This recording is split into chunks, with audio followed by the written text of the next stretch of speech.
oleh mulut, mesti ada cuci mulutnya. Apa? Zikrullah. Dengan apa lagi? Dengan istighfar. Itu cuci mulut secara batiniyah. Kalau yang zahiriyah, pisang tadi itu. Wa aina ahba'ukal khals. Mana kekasihmu yang katanya cintanya murni itu. Ma'auhashuka, sekarang kau sendirian, tak ada yang menemani. Allah karim. Istri mau nggak Pak nemenin kita di kubur? Gak mau. Anak gak mau. Padahal warisannya mau berebut, tapi nggak mau. Mau kekasih sehebat apapun nggak mau nemenin kita di kubur, nggak mau. Pada akhirnya kita sendiri akan menanggung semua yang kita lakukan di dunia. Ya Allah, ya Karim, mudah-mudahan kita banyak-banyak berdoa deh. Mudah-mudahan dosa-dosa kita nih sebelum wafat diampuni. Dosa-dosa kita yang banyak itu mudah-mudahan dengan rahmat Allah dianggap tak ada, dihapus. Amin ya rabbal alamin. Berat Pak, berat. Makanya saran saya kalau sholat sendiri, lagi tahajud misalnya, duha misalnya, setelah fil alamina innaka hamidum majid, silahkan baca doa. Baca doa. Baca doa apa? Baca doa yang memohon ampun kepada Allah. Allahumma inni a'udzubika min adzabi jahannam wa min adzabil qabri wa min fitnatil mahya wal mamati wa min syarri fitnati masihid dajjal. Itu kalau bisa dalam sendiri. Ya Allah, ini sesungguhnya aku a'udzubika, memohon perlindungan kepada Engkau min adzabi jahannam, dari siksa jahannam, wa min adzabil qabri, dari siksa kubur, wa min fitnatil mahya, dari fitnah hidup, wal mamati, fitnah mati. Mana fitnah mati? Sudah wafat, tapi kata orang-orang, malam kemarin datang ke rumah saya, ngajak ngopi. Nah, fitnah. Malam kemarin pocong wajahnya tetangga saya yang meninggal. Fitnah kubur. Wa min syarri fitnati masihid dajjal. Memohon juga perlindungan kepada Allah dari fitnah al-masih, dari dajjal alaihi laknatullah. Dajjal ini dalam kisahnya itu bisa melakukan apapun yang orang lain nggak bisa. Hujan langsung Pak. Oh Bapak, iman kita makanya mudah-mudahan nggak sampai ngalamin dajjal. Berat itu. Makanan, roti, nasi nggak berlaku nanti saat itu. Yang berlaku qul huwallahu ahad, Allahu samad. Apa orang baca 3 kali surah Al-Ikhlas pada saat zaman dajjal itu ada misalnya, dan dia masih diizinkan Allah untuk hidup saat itu, makanan yang paling hebat baginya adalah surah Al-Ikhlas 3 kali. Nggak akan tergoda oleh dajjal. Maka pantas para ulama mengajarkan kita banyak membaca surah Al-Ikhlas. Tahlil ada Al-Ikhlasnya. Tawassul ada Al-Ikhlasnya. Pindah rumah ada Al-Ikhlasnya. Bersyukur apapun selalu ada tuh surah Al-Ikhlas. 3 kali sama dengan membaca 1 kali Quran tamatan penuh. Allah karim. Makanya kalau boleh banyak juga perbanyak juga membaca surah Al-Ikhlas daripada yang nggak jelas belum tidur Al-Ikhlaslah 3 kali. Kalau mau masih tambah Al-Falaq, masih mau An-Nas, masih mau ayat kursi, masih mau Bismillah 21 kali, masih mau akhir surah Al-Baqarah. Kalau masih mau, wah mantap, berarti banyak banget maunya, keren itu. Baru tidur, alhamdulillah. Supaya apa? Supaya ada nasib husnul khatimah. Amin. Apa selanjutnya? Wa idza wudi'a fil kafani. Kalau si mayit sudah dikafani, nudiya minas sama'i bi thalathi sayhatin, ada lagi panggilan dari langit, 3 panggilan. Ya ibna Adam tuba laka, in sahibaka ridwanullah. Wahai anak Adam, bahagia untukmu kalau ridho Allah menemanimu. Amin ya rabbal. Mudah-mudahan dengan berkah. Kita tidak tahu siapa yang diterima ibadah kita, tapi begitu jamaah ada satu aja yang diterima, mudah-mudahan semua diterima dan jadi penyebab dapat ridho Allah. Amin. Begitu saatnya tiba, membawa ridho Allah subhanahu wa ta'ala. Enak sudah. Apakah semua penghuni neraka itu disiksa? Enggak. Bagi makhluk Allah yang diridai oleh Allah, meskipun di neraka tetap nikmat. Mana contohnya? Malaikat Malik. Kira-kira nikmat gak di neraka? Nikmat. Padahal penjaga neraka. Samalah kayak orang di penjara. Sipirnya nikmat gak? Nikmat. Nah, makannya lebih enak jauh. Waktunya bebas. Padahal kenapa? Adanya di situ diridhoi. Kenapa malaikat Malik meskipun di neraka nikmat, adanya di situ diridhoi oleh Allah. Tapi jangan juga berdoa, nggak apa-apa ya Allah ke neraka, yang penting kau ridho. Jangan begitu. Kalau mau doa, ilahi las tunin firdausi ala wala alqwa alan narin jahimi. Luar biasa nih syair nih. Ini minta tapi halus banget dan keren. Ilahi ya Allah, lastu lil firdausi ahla. Saya ini bukan ahli penduduk firdaus. Saya ini nggak mungkin, nggak layak masuk surga firdaus. Tapi ya Allah, wala aqwa ala nadil jahimi. Tapi saya juga nggak kuat kalau dimasukin ke neraka. Intinya apa nih? Pengen masuk surga, tapi dengan cara yang begitu halus bahasanya. Luar biasa. Abu Nawas. Keren. Sebagian mengatakan beliau waliullah. Karena ucapan-ucapannya itu dahsyat. Nggak bisa dipahami sembarang orang. Panggilan pertama, begitu dikafani, wahai anak Adam, kalau engkau mendapat ridho Allah, bahagia. Wal wailul laka in sahibaka suhtullah. Kalau sampai yang menemanimu adalah murka Allah, celaka. Na'udzubillah min dzalik. Jangan sampai. Ya ibna Adam, tubalaka in kana ma'wakal jinan. Wahai anak Adam, bahagialah engkau kalau tempatmu nanti surga. Karena di Makbaroh itu sudah ada video klip surga kalau nanti dia calon penghuni surga. Emang bisa begitu? Bisa lah. Orang handphone sekarang aja canggih-canggih. Bisa kita lihat video klip di mana begitu. Nanti diputar tuh setiap perbuatan kita. Ini nih man nih, tahun sekian di tempat ini begini. Idza zulzilatil ardu zilzalaha wa akhrajatil ardu athqalaha wa qala al insanu ma laha yauma idzin tuhadditsu akhbaraha bi anna rabbaka awhalaha. Lihat ayatnya. Yauma idzin tuhadditsu akhbaraha. Pada hari itu bumi akan menceritakan apapun yang dilakukan oleh manusia di atas permukaannya. Jadi nanti bumi yang berkata, ya Allah, si Parman begini di punggung saya Allah. Harinya hari ini tanggal sekian. Maka mudah-mudahan yang bentuk-bentuknya buruk dihapus dan tidak diceritakan. Amin. Malunya luar biasa itu Pak. Satu dunia dari awal penciptaan sampai akhir tahu semua. Kalau tak ditutup oleh Allah subhanahu wa ta'ala. Gimana caranya pengen ditutup? Dari sekarang belajarlah menutup aib orang lain. Man satara uyuba akhihi satarahullahu uyubahu yaumal qiyamati.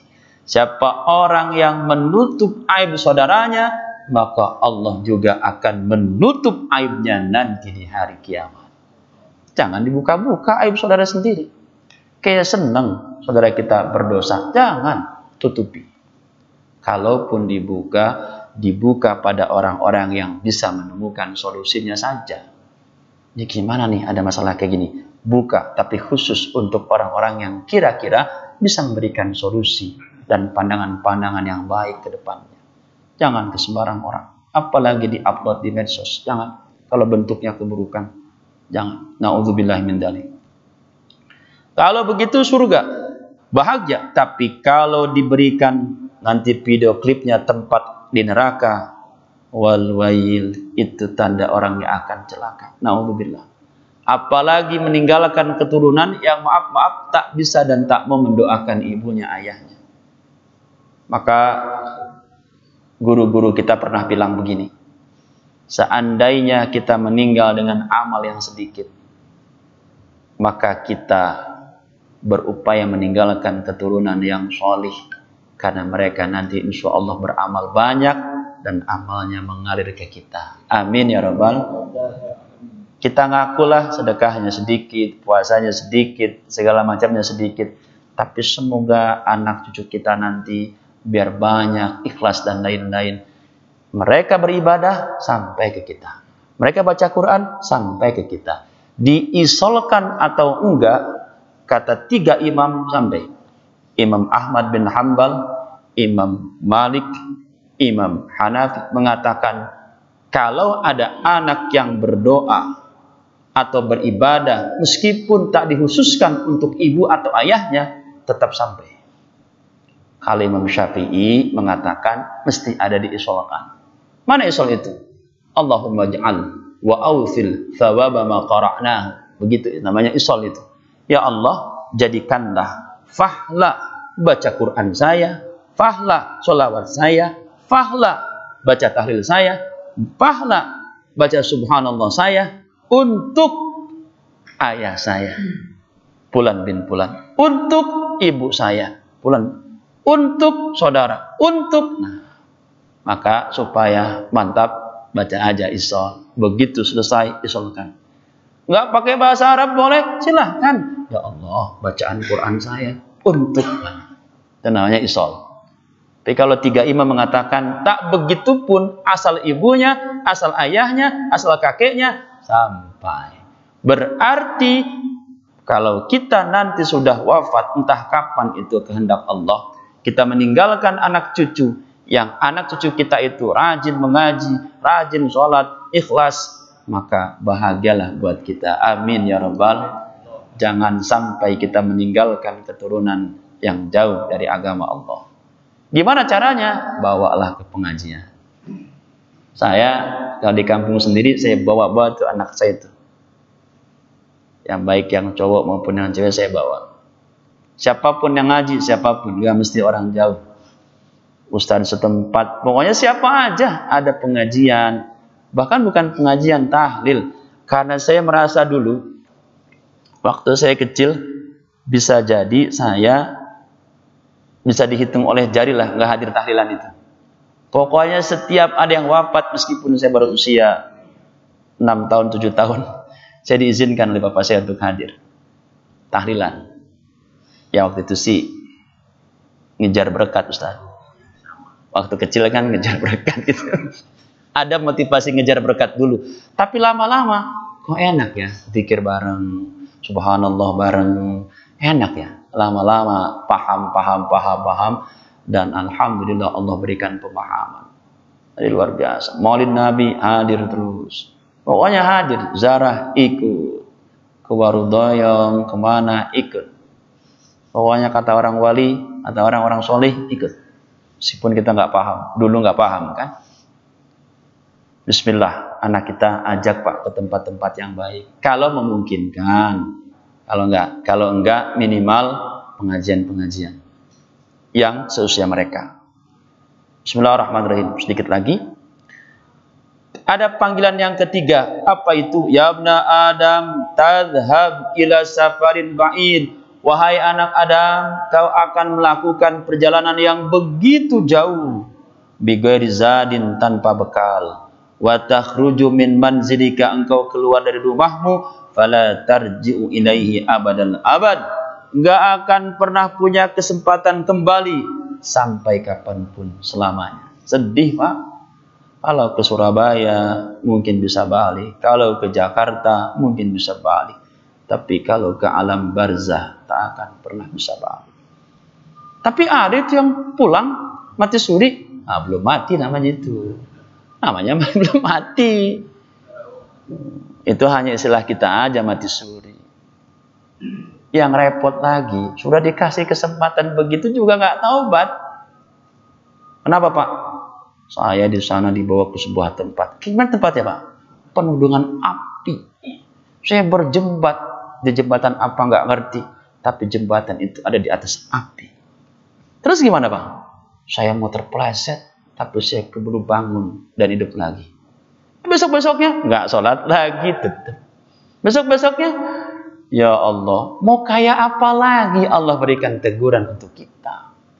Teguran itu, nasihat itu banyak sebenarnya.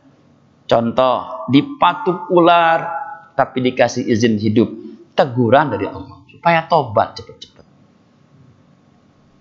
Maaf, dipalak seseorang, nggak sampai ditusuk, cuma diminta uang doang. Teguran dari Allah, supaya cepat-cepat tobat. Bini ngomel mulu misalnya, teguran dari Allah sejadi. Kalau saya nggak pernah nyalahin siapa-siapa, kalau bini marah, kalau anak marah, oh itu salah saya aja, berarti begitu. Oh jangan-jangan sholat saya nggak cakep nih. Udah gitu aja, selesai persoalan. Cakepin sholatnya. Oh jangan-jangan sedekah saya kurang. Udah itu aja. Nggak usah pakai dasar keturunan. Alah ngapain dasar keturunan, dia sudah jadi istri kita. Bener nggak? Nggak boleh. Dan jangan sampai menyakiti hati orang tua. Itu kuncinya. Siapapun yang menyakiti hati orang tua, menyakiti hati keluarga, sehebat apapun ibadahnya, dia belum sempat minta maaf, tetap siksa kubur itu akan ada. Enggak diterima ibadahnya, Pak. Tahajudnya mantap, duhanya keren, tapi dia menyakiti hati ibunya dan belum minta maaf, nggak bisa. Pernah dengar cerita Alqamah? Alqamah itu luar biasa ibadahnya, tapi begitu mau wafat, maaf, susah. Kata Nabi, coba Alqamah ini masih punya orang tua nggak? Ibunya sudah tak ada. Maaf, ayahnya sudah nggak ada, tapi ibunya masih ada. Panggil ibunya. Hai ibu, kenapa nih anak ibu Alqamah sampai seperti ini? Maaf, punya salah apa sama ibu? Diceritain begini. Ini kisah ada dalam kitab Tanbihul Ghafilin. Ya sudahlah ibu, kasihan ini putra ibu, mohon maafkan. Nggak mau saya, sakit hati saya sama anak itu. Mau saya maafin, itu kata ibunya. Susah, Pak, diajarin syahadat nggak bisa Alqamah itu. Wafat nggak bisa mati-mati. Kata Nabi, ya sudah, kalau memang nggak mau dimaafkan, sahabat-sahabatku ambil kayu bakar yang banyak, kita bakar aja ini Alqamah. Daripada mati nggak dimaafkan ibunya, kita bakar aja sekalian. Ibu, meskipun sekesel-keselnya ibu, tapi kalau sudah seperti itu, menangis beliau, ibunya Alqamah ini. Ya Rasul, maaf, saya kesel tapi jangan dibakar ya Rasul. Padahal Nabi nggak maksud bakar. Ini ghost doang. Saya ridho, saya ikhlas, saya maafin anak saya. Baru Pak bisa diajari asyhadu alla ilaha illallah wa asyhadu anna Muhammadar Rasulullah. Baru wafat. Maka cek dalam hidup kita, pernahkah kita berdosa pada ibu atau bapak? Kalau pernah, cepat-cepat minta maaf. Nanti aja lebaran, belum tahu usia kita sampai atau enggak ke lebaran. Tapi sudah wafat Pak Ustadz, gimana caranya? Kirimi Fatihah. Memohon kepada Allah, ya Allah, dulu waktu ayah saya hidup, ibu saya hidup, banyak dosa saya mungkin. Mohon ya Allah maafkan, gitu. Sesering mungkin. Di sholat, zuhur, asar, maghrib, isya, subuh, terus aja begitu. membangun keterkaitan. Karena itu menjadi penghalang utama yang ibadah kita nggak diterima oleh Allah Subhanahu wa Ta'ala. Sebanyak dan sehebat apapun. Orang tua, guru termasuk. Makanya ini harga mati yang nggak bisa ditawar-tawar. Ridho orang tua, ridho guru itu kunci kesuksesan dunia dan akhirat. Ajarkan ke anak kita, nah, bukan ayah ingin dihormati, bukan ibumu ingin dihormati, tapi sesungguhnya nak, kebahagiaanmu pun atas dasar ajaran agama kita, perintah Allah dan Rasul, itu terletak pada baktimu kepada ibu dan ayah. Ajarkan begitu, karena kita sayang kepada anak-anak kita. Jadi panggilan-panggilan ini mudah-mudahan menjadi sindiran buat kita, dan kita bisa meningkatkan amal baik. Amin ya rabbal alamin. Terakhir, wa idza wudi'a lis-sholati nudiya minas sama. Kalau si mayit ini sudah disiapkan untuk disolatkan, akan ada panggilan lagi dari langit, bitalati sayhatin, 3 panggilan. Pertama, yabna Adam, kullu amalin amilathu tarahu sa'ah. Wahai anak Adam, setiap amal yang engkau lakukan, kullu amalin amiltahu tarahu sa'ah, akan kau lihat hasilnya hari ini. Baik, baik. Buruk, buruk. Fa in kana amaluka khairan tarahu khairan. Kalau amalmu baik, kau akan lihat baik. Wa in kana amaluka syarran tarahu syarran. Kalau amalmu buruk, kau akan pun melihat balasan dari keburukan amal. Allahu Akbar. Itu saja mungkin untuk hari ini. Nanti kita lanjutkan. Kalau si jenazah sudah masuk ke pinggir kubur, sudah masuk liang lahat, sudah ditinggalkan oleh keluarga, nanti akan ada apa? Ini kisahnya makin menarik. Maka ada orang yang sebelum dia berdoa, meskipun yang lain sudah pada nggak ada, dia nggak meninggalkan ayah, ibunya, atau siapapun. Dia berdoa dulu. Kenapa begitu? Nanti rahasianya ada. Kenapa ada orang-orang yang meninggalkan sendiri dirinya di situ, padahal yang sudah nggak ada? Biasanya anaknya atau istrinya. Bukan karena sedih-sedih banget nggak mau ninggalin makam, bukan. Tapi karena memang ada sesuatu yang perlu dilakukan, meskipun yang lain sudah pada pulang. Allahu a'lam bishawab. Mungkin ada pertanyaan atau hal yang perlu didiskusikan, silakan. Iya Pak, silakan Pak. Ini mengenai kalau kubur ya. Masuk pemakaman itu. Ya. Apakah ada ketenangan? Kalau kita masuk ke kubur itu sepatu sudah dibuka, mana tahu di dalam ada orang sedih, betul tak? Sedang sepatu dibuka, mungkin dalam kubur itu ada orang yang saling meninggal. Adab masuk ke ada pemakaman. Oh iya, baik. Pertama, ucapkan salam. Assalamualaikum ya ahlan diyar, wa inna insyaallahu bikum lahikun. Ini redaksi saja banyak, bisa begitu atau bisa yang lain.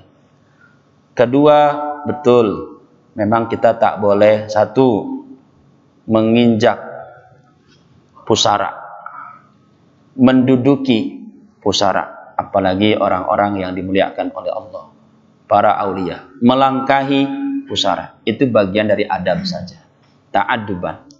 Bisa dosa? Bisa, kalau niatnya sengaja. Kalau tidak tahu, nggak dosa. Kenapa Anda langkahi? Saya nggak paham, Pak. Saya pikir nggak kenapa-kenapa, nggak dosa. Kenapa Anda langkahi? Alah, sama aja udah mati manusia. Wah, ini nggak bisa nih. Ini dosa ini. Nyanyi-nyanyi di makbaroh nggak boleh. Bagi orang yang memang maaf disiksa di kuburnya, jangankan nyanyi-nyanyi. Maksud saya nyanyi-nyanyi yang nggak jelas ya Pak, bukan sholawat, bukan. Daun jatuh saja itu bisa menjadi semacam tambahan siksaan untuknya. Na'udzubillah min dzalik. Makanya kalau ke makbarah, ini dulu pernah saya cerita. Ada seseorang yang, Pak Ustadz ikut ya ke makbarah? Iya insya Allah. Begitu saya baca Yasin, Ada suara petasan di situ. Duk, duk, duk, duk, duk, duk. Oh, ya udah. Apa-apa dalam hati saya ini kalau saya bahas karena juga repot. Begitu pulang, ya udah biasa aja. Tahun berikutnya ngajak saya lagi. Nah, sebelum berangkat, Bapak maaf, ada petasannya enggak? Ada Ustaz. Kalau boleh ya Pak. Petasannya jangan diajak ya Pak. Saya bilang begitu. Jangan diajak ke makbaroh. Kenapa Ustaz? Haram? Bukan haram. Tapi nggak cakep. Kita kan nggak tahu penghuni kubur itu mana yang Allah izinkan sedang dikasih nikmat, sedang disiksa. Kita nggak tahu. Kan bukan cuman makbaroh Bapak aja. Ada sekian banyak makbaroh di situ. Mungkin adalah 200. Namanya pemakaman umum ya. Gitu ya Ustaz? Iya. Kalau saya tetap bawa gimana? Ya silakan Pak. Tapi Bapak cari yang lain buat mimpin. Saya bilang begitu. Nggak mau lah. Oh ya sudah kalau nggak mau. Akhirnya nggak bawa petasan. Tapi saya nggak ngomong macem-macem. Cuman khawatir itu aja. Baiknya jangan ya Pak. Cukup salawat aja. Cukup yasin. Apakah baca yasin sunnah? Sunnah. Siapa orang yang baca yasin di atas kuburan, Imam Syafi'i pun mengatakan pahalanya sampai kepada mayit. Kalau di situnya. Tapi kalau enggak, kalau di luar, kalau tempat jauh, mesti pakai isol yang tadi itu. Tapi yang 3 imam itu mengatakan sampai semua. Mau di kuburannya, mau bukan. Dan bolehkah kita mengambil uang ujroh kulian dari ngaji di kuburan? Boleh. Ujroh namanya ya, kulian. Tapi kalau yang kulit di kuburan begitu harus betul bacanya. Tahu dirilah, sadar diri. Karena Anda baca Quran bukan semata-mata untuk ibadah saja. Tapi Anda harus mengirimkan pahalanya untuk si mayit. Dan bacaan Qurannya harus benar. Kalau nggak benar, sadar diri. Bapak baca ya. Saya maaf ya, enggak. Kenapa enggak? Pokoknya enggak aja. Gitu. Kalau malu bilang belum benar bacaannya. Kata guru saya pernah bilang, siapa orang baca Quran dengan sengaja dan banyak salahnya, terus berani juga untuk nerima pada saat diminta oleh si keluarga mayit, khawatir bacaan-bacaan yang salah itu malah maaf menjadi sesuatu yang buruk buat si mayit. Jadi pilihan. Memang mestinya orang terpilih yang di situ. Tapi bolehnya boleh. Tapi saya nggak mau dibayar karena saya bukan kuli. Ya lebih bagus silakan. Saya nggak mau dibayar. Berapa lama Anda baca? 24 jam nggak mau dibayar. Oh mantap, nggak apa-apa. Itu bagus. Kenapa? Orang ayah saya sendiri. Ya iyalah jangan mau dibayar. Ayah kamu sendiri pengen dibayar, gimana ceritanya? Begitu ya Pak. Adabnya 1, ucapkan salam. Habis itu jangan banyak bicara hal-hal yang buruk-buruk tentang si mayit. Dulu nih ya masih punya utang ke saya. Nggak usah diomong. Punya utang ngomong di situ. Ngomongnya kemana? Ke ahli waris. Nah, ngomong di mayit. Mayit gimana bisa bayar? Makanya ahli waris itu agak, maaf ya, agak kurang akalnya kalau bilang, yang punya utang bapak saya, tagih ke kuburan. Geblek itu ahli waris kayak gitu. Harusnya dia berkata, semua utang ayah saya yang tanggung jawab. Gitu dong. Ada orang nagih utang malah suruh nagih ke kuburan. Gila dia tuh. Nah ini yang disebut dengan anak, maaf, tidak soleh. Kalau anak soleh itu nggak cuma ngerebutin warisan. Sebelum ngomong warisan, hadirin, barangkali ayah saya pernah punya hutang, datang ke saya. Insya Allah saya yang tanggung jawab. Kalau memang ada yang pernah merasa dipukul oleh almarhum ayah saya dan ingin balas ke saya. Dan mohon dimaafkan. Allahu Akbar. Kalau memang pernah ada yang dihina oleh ayah saya, hinalah saya. Jangan sampai jadi beban buat ayah saya. Anak begitu yang kita cari sebenarnya. Jangan begini, dihina ya Pak. Udah Pak, berangkat aja ke kuburan, hina tuh ayah saya. Jangan begini. Allah karim. Mudah-mudahan ya kita ada nasib punya anak solih solihah. Amin. Anak itu luar biasa. Seperti 2 sisi mata uang. Dia bisa A, bisa B. Bisa 2 sisi mata pisau. Bisa yang tajam, bisa yang tumpul. Jangan sampai anak-anak kita justru menyakiti kita saat kita sudah wafat terutama. Begitu ya Pak. Oh ya, satu lagi.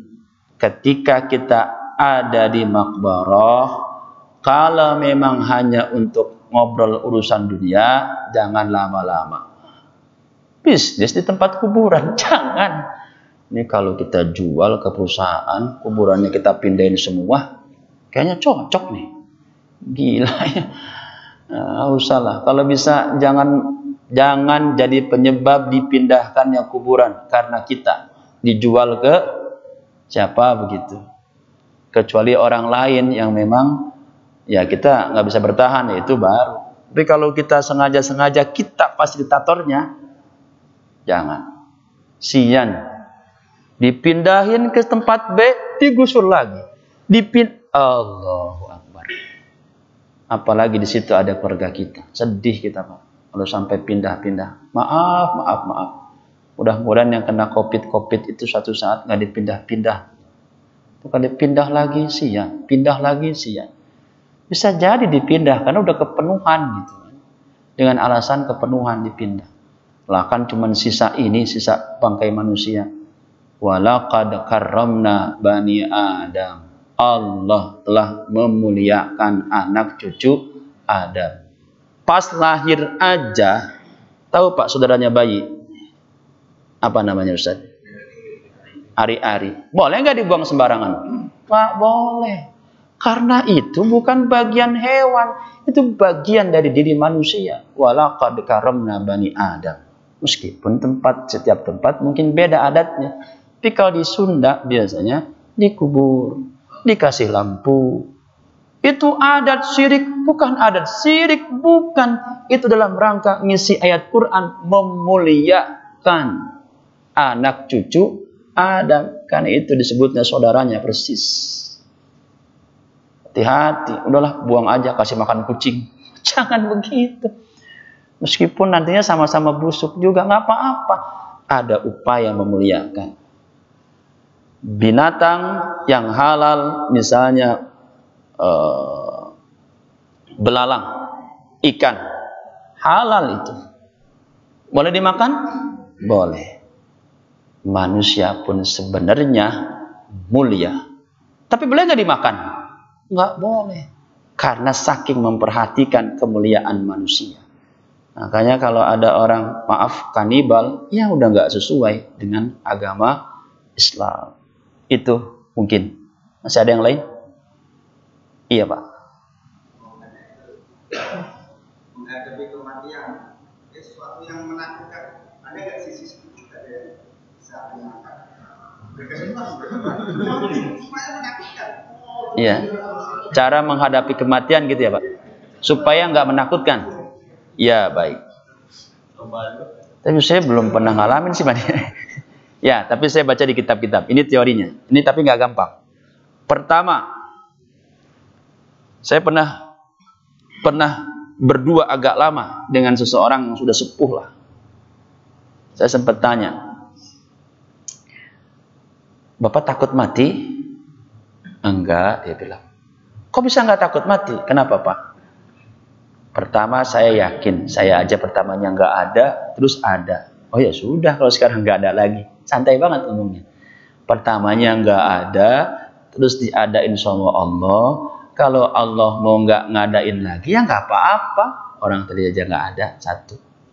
Yang kedua, supaya tidak takut menghadapi detik-detik kematian, yang paling penting buat kita nih orang-orang awam, belajarlah ada satu amalan yang istiqomah apapun itu dalam hidup kita. Apapun ya, apapun. Mau sholat jamaah, mau ngaji, mau baca Quran, mau silaturahim, mau sedekah, mau tersenyum. Saya nggak punya amal lain kecuali senyum. Apa-apa bagus. Ketemu orang, senyum. Senyum. Nanti amal itu yang akan menemani kita saat sakaratul maut. Selain guru. Selain guru. Berbentuk apa? Allahu a'lam. Di kitab sih dikisahkan amal itu bisa berbentuk pemuda yang sangat tampan nemenin kita.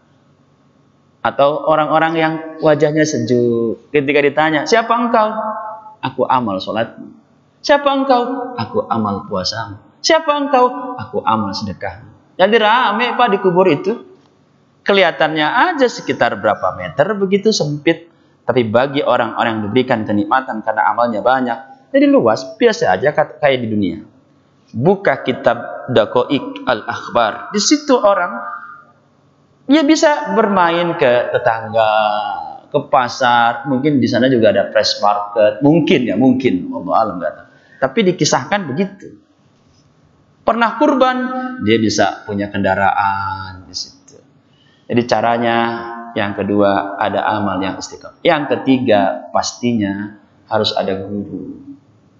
Guru yang bersilsilah dan bersanad. Terus guru apapun. Guru fikih mungkin, guru tasawuf mungkin, guru thariqah mungkin, guru apa aja, Insya Allah setidak-tidaknya kalau 3 hal ini ada, kita nggak akan pernah mengalami rasa takut dalam sakaratul maut. Bahkan ada sebuah hadis, laqinu mautakum, talkinkan orang yang akan mati. Fa innahu, bukan, ada salah sedikit. Laqinu mautakum bi syahadati alla ilaha illallah. Talkinkan orang yang mau mati dengan mengucapkan syahadat asyhadu alla ilaha illallah, atau setidak-tidaknya la ilaha illallah. Maka siapapun keluarga kita yang mau wafat, kalau kita bisa temenin. Kalau memang masih mendengar, ucapkan, ikut ya nak, la ilaha illallah. Namanya talqin itu. Kalimat itu talqin, kalimat pembelajaran, diajari lagi. Kalau ada orang yang geleng-geleng kepala saat ditalqin, jangan suudzon dulu. Bisa jadi dia sedang bertaruh dengan godaan setan. Kenapa ya, ini ulama, ini orang hebat, tapi ditalqin geleng-geleng mulu. Wah, kayaknya neraka nih ulama nih. Oh, jangan begitu. Dalam sebuah kitab disebutkan, kalau ada orang yang memang dia baik, dia soleh semasa hidupnya, tapi saat ditalqin sakaratul maut dia geleng-geleng, itu dia sedang menghadapi cobaan yang berat. Cobaannya begini, ada orang, maksud saya bukan orang biasa, setan, jin yang menyerupai orang, dia bawa minuman. Hai Suparman, mau nggak nih? Mau. Aus nggak? Aus. Dan ausnya itu seperti orang seminggu, 2 minggu, sebulan, 2 bulan, setahun, 2 tahun nggak pernah minum. Kebayang nggak apa ausnya? Kebayang nggak ausnya? Aus aja apa aus banget? Banget lah. Tiba-tiba ada orang yang nganterin tens, begini kan, misalnya. Pengen banget tuh minum. Kata itu jin yang menyerupakan siapapun, bisa jadi ibu, bisa jadi ayah kita. Kalau mau bilang ya, man, dunia nggak ada yang menciptakan. Kalau kita meskipun tak berucap, berisyarat aja, manggut gitu tuh, tanda mengiyakan, na'udzubillah, keluar dari dunia bighairi iman. Na'udzubillah. Tapi begitu ada guru dampingin, nggak sanggup dia nanya begitu. Begitu datang bawa air mau ngegoda, apa kata guru? Minggir. Nah, gitu. Dan kalau orang itu kuat, dia nggak akan ngangguk, dia akan geleng. Makanya kita lihat la ilaha illallah, tapi dia geleng. Ah, bisa jadi sedang menghadapi itu. Mudah-mudahan kita dikuatin ya, supaya nggak tergoda. Itu pertaruhan paling akhir. Apakah kita selamat atau tidak? Caranya yang paling mudah kalau kata guru, bangun keterkaitan dengan guru, bangun keterkaitan dengan orang tua. Gimana caranya? Kalau dengan Nabi tadi, assalamu alayka ayyuhan nabiyyu. Kalau dengan guru saat baca Fatihah, ihdinas siratal mustaqim, siratal ladzina an'amta alaihim. Him di situ minan nabiyyin wasiddiqin wasyuhada wassalihin. Di situ ada orang salih. Maka minta kepada Allah, ya Allah, ihdinas siratal mustaqim. Siapa itu? Siratal ladzina an'amta alaihim, yaitu jalannya orang-orang yang telah engkau beri nikmat kepada mereka. Siapa? Udah, kita mah ingatnya guru. Kayak guru saya. Kayak ini, kayak ini. Karena ke Nabi jauh. Betul ya Pak? Ke Siddiqin jauh. Ya, yang terdekat ke Sholihin. Dibangun itu. Termasuk saat kita salam yang kedua. Apa salam yang kedua dalam salat tahiyat? Pertama kan assalamu alayka ayyuhan nabi wa rahmatullahi wa barakatuh. Terus assalamu alayna wa ala ibadillahi sholihin. Jangan begini, sama aja lah orang mau soleh mau enggak. Beda. Orang soleh itu diminta oleh Allah dan Rasul ada dalam tahiyat. Mana? Yaitu tadi assalamu alayna wa ala ibadillahi sholihin. Di situ ada guru-guru kita. Begitu. Begitu ya Pak. Dari sekarang sebelum tidur baca apapun yang kita bisa, bangun keterkaitan dengan guru, doain kirim Fatihah buat mereka. Supaya nanti saat kita perlu di sakaratul maut, mereka datang. Mereka ada. Wah itu insya Allah berkah. Lakinu mautakum bi syahadati alla ilaha illallah. Talkinkan dengan ucapan itu, apa manfaatnya? Fa innahu yashalu alaihim sakaratul maut. Minimal memudahkan sakaratul maut. Makanya talkinkan. Gimana kalau talkinnya masih segar bugar? Boleh? Bagus malah. Setiap kali kita selesai isyraq kan oleh Habib ditalkin itu sebenarnya. Bener nggak? Lah, kenapa harus pakai curug yang begini Pak? Pernah mikir nggak? Kenapa nggak begini aja? Atau begini aja? Dalam ilmu kedokteran, curug ini adalah satu jari yang berhubungan langsung dengan kolbu. Kalau curug ini diangkat, maka kolbu kita bergetar. Maka tasyahud juga asyhadu alla ilaha illallah. Berzikir khofi pun yang paling cakep pakai jari ini. Detakan jari ini terkoneksi dengan qalbu. Makanya kalau ada orang yang lagi gini-gini, bisa dua jawabannya. Satu zikir khofi, yang kedua dia kebayang ngitung duit banyak. Ya zikir hobi lah. Jangan suzon. Orang ngapain begini aja ya? Lagi zikir hobi mungkin. Zikir hobi itu zikir yang tak terucap. Di hati aja. Tapi dia lagi belajar. Ya mungkin ada yang pakai alat begitu. Pakai alat hitungan tasbih itu. Ada yang pakai begini. Dua-duanya boleh. Yang penting jangan diangkat-angkat aja. Lihat ini zikir hobi nih. Nggak usah lah. Nggak usah. Tapi ingat zikir hobi harus ada gurunya. Jangan sendiri. Harus ada guru. Dan kita sudah ada gurunya. Amin ya rabbal. Ke Abah kalau mau ijazah silakan. Wallahu a'lam bishawab. Saya rasa cukup atau masih ada? Cukup ya. Mohon izin kalau agak malam sudah hampir jam 9. Kita berdoa mudah-mudahan kita diizinkan oleh Allah mudah dalam sakaratul maut dan kelak nanti keluar dari dunia ini tetap membawa keimanan, keislaman dan keihsanan. Bismillahirrahmanirrahim. Alhamdulillahirabbil alamin. Allahumma shalli ala sayyidina Muhammad wa ala ali sayyidina Muhammad. Salatan tunjina biha min jami'il ahwali wal afat wa taqdilana biha jami'al hajat wa tutahhiruna biha min jami'is sayyi'at wa tarfa'una biha indaka 'alad darajat wa tuballighuna biha aqsal min jami'il khairati fil hayati wa ba'dal mamat. Allahumma inna nas'aluka husnal khatimah wa na'udzubika min su'il khatimah. Allahumma ighfir lana dzunubana wa liwalidina wa limasyayikhina wa lijami'il muslimina wal muslimat wal mu'minina wal mu'minat al ahya'i minhum wal amwat. Ya Allah yang Maha Pengampun, kami akui, kami sadari dosa kami sangat banyak ya Allah. Mata berlumuran dosa, telinga berlumuran dosa, mulut dan begitu pun anggota tubuh yang lain ya Allah.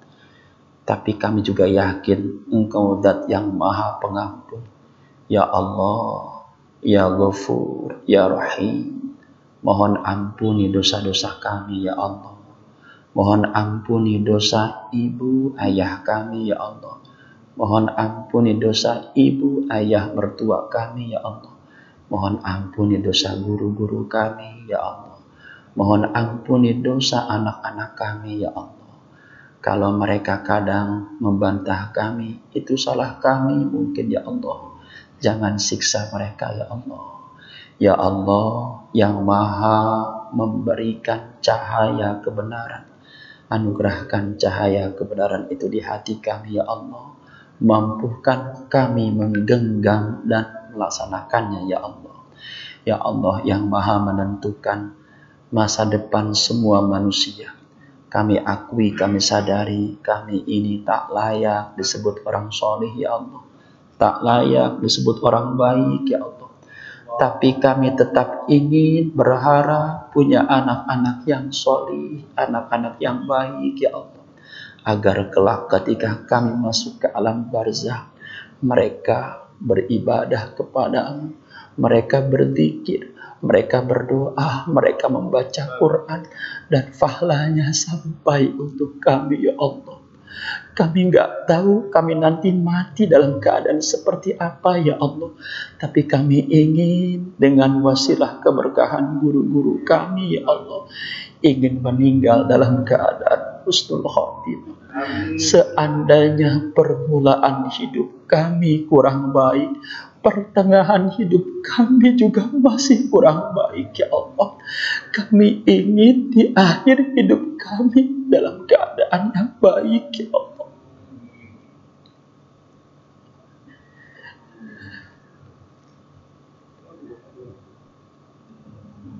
Kami nggak ngerti harus seperti apa membalas kebaikan ibu dan ayah kami. Kami hanya berharap dan berdoa kepada Engkau ya Allah. Semoga ibu dan ayah kami, kalau memang saat ini masih ada dan nanti Engkau pasti akan mewafatkannya, mohon wafatkan ibu kami, ayah kami dalam keadaan husnul khotimah ya Allah. Kami gak pernah bisa membalas kebaikan mereka ya Allah, kecuali hanya berdoa saja ya Allah. Dan kalau memang di antara kami yang hadir malam ini sudah tak lagi punya ayah dan ibu di dunia ini, mereka sudah wafat, mohon ya Allah, jangan kau siksa mereka ya Allah.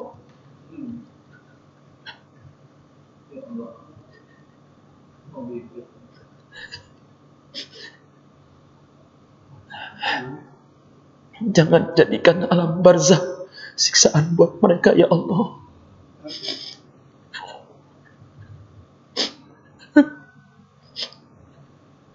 Kalau ada kebaikan yang kami lakukan, berikan buat ibu kami dan ayah kami.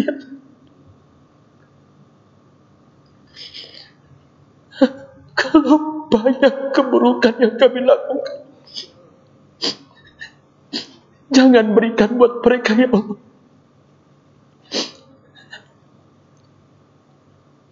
Rabbana atina fid dunya hasanah wa fil akhirati hasanah wa qina adzabannar. Sallallahu ala sayyidina Muhammad wa ala alihi wa sahbihi wasallam. Walhamdulillahirabbil alamin. Al-Fatihah. A'udzu billahi minasyaitonir rajim. Bismillahirrahmanirrahim. Alhamdulillahirabbil alamin arrahmanir rahim maliki yaumiddin. Iyyaka na'budu wa iyyaka nasta'in. Shiratal ladzina an'amta 'alaihim.